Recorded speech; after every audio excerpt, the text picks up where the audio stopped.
So welcome to Here's the Thing, bem-vindos. Hoje estamos com uma pessoa muito importante na comunidade canadiana. Alguns de vocês já conhecem, outros não conhecem, vão ficar a conhecer esta senhora. E uma das razões que hoje estamos a falar com ela é porque ela é presidente e a fundadora de uma organização chamada Famous People Players, que olha por pessoas que precisam de ajuda. Claro que estamos a passar numa situação em que muitas organizações estão a sofrer.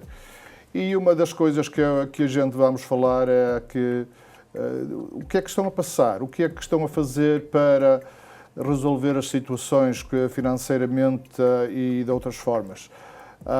E por isso achamos que a senhora Diane Dupuy era uma pessoa perfeita para nos dar uma certa explicação do que se está a passar na indústria, não só de entretenimento, mas também de ajuda àqueles que mais necessitam.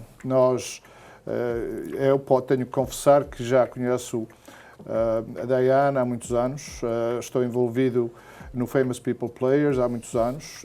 É uma organização incrível que vale a pena ajudar e é daquela nesse meio em que nós devemos ajudar principalmente quando em situações como agora, quando faz falta, e como organização dela, outras organizações. So welcome, Diane. Thank you. Welcome to Commerce TV. Nice to be here with you. Well, I was just telling our audience that I've known you for many years, and so I feel very comfortable sitting and speaking with you. We're going to make this very informal and really just talk about, what your organization is, who Diane Dupuy is, and the challenges that are facing organizations such as yours. I was, suggesting that organizations that look after, especially mentally challenged individuals, are facing more difficulty than normal right now, because not only because of the financial issues, but because the clients, as I call them, are at home. The parents suddenly find themselves taking care of them full time, and that creates challenges.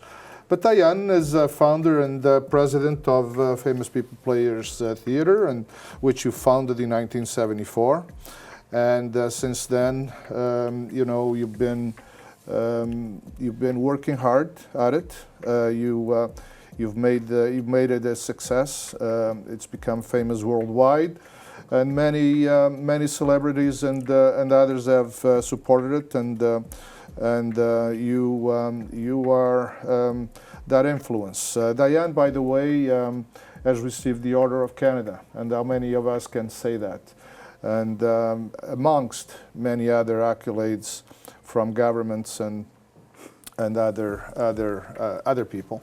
Now, Famous People Players, this is probably the only blacklight theater in Canada, which I will have you explain in a little while. And essentially, the performers are adults with intellectual and development disabilities. Just explain for our audience more or less what blacklight theater is. Well, when I founded Famous People Players in '74, prior to '74, I volunteered at an institution in Aurelia. Now, I'm going to use a term that people don't like, that's not politically correct, but just to give you an idea of history and how far we've come, that we can look back down the road and say, see the changes we have made for the better. And they were called mentally retarded. Yes. So people who had these problems were locked away at this institution and other places, and were not allowed to be integrated into society. And I volunteered there, and it mortified me as a young girl to see no doors on the washroom, no forks and knives to eat with, no toilet paper. It was terrible, and it was dingy, and it was depressing. And I'm such a creative person, and I wanted to do something, and I wanted to figure out how to do it. And I did a lot of homework and research, and I went to this doctor up at York University, and who was very, very well respected across the country for mentally illness and all that stuff. And I said to him, I have a theory that if we were to take some of those people and integrate them into the communities, they would normalize themselves because they would see a mirror image of somebody else and how you behave. But when you group them together with all their problems, like they'd be sitting there, and if some have their tongue hanging out, they would have their tongue hanging out, and this would go on. They would imitate whoever they would they imitate the people. And he said, he says, I believe in that. He says, normalization, I believe in. I just don't know how to prove it. And I says, well, I think I do. First of all, there's a technique. It's black light. That's where people are dressed from head to toe in black velvet jumpsuits, and they're not seen on stage. But they manipulate, let's say, life-size puppets, or a table like this, painted in bright fluorescent colors. And maybe they pick up the table and make it float all the way around the room, and everybody, and all the people are looking at are the objects that are flying, but they don't see the people behind them. And then if they do a really good job, and they come out for their bow, and they take their hoods off, and everybody's clapping, they go, oh my God, I didn't know they were capable of such wonderful things. And accompanied by music. Yeah, all wonderful. And it's all done with music and beauty. And so he approved me for a 3-month Opportunities for Youth grant that Pierre Trudeau had started up called Job Creation. This was the first grant to be given out. And I think we're the only ones left out of this group. There might be one other in Canada for something else. But anyway, I got 3 months to prove it. But if it didn't work out, we have to you have to and I agreed, and he gave me free space up at York University in his medical offices.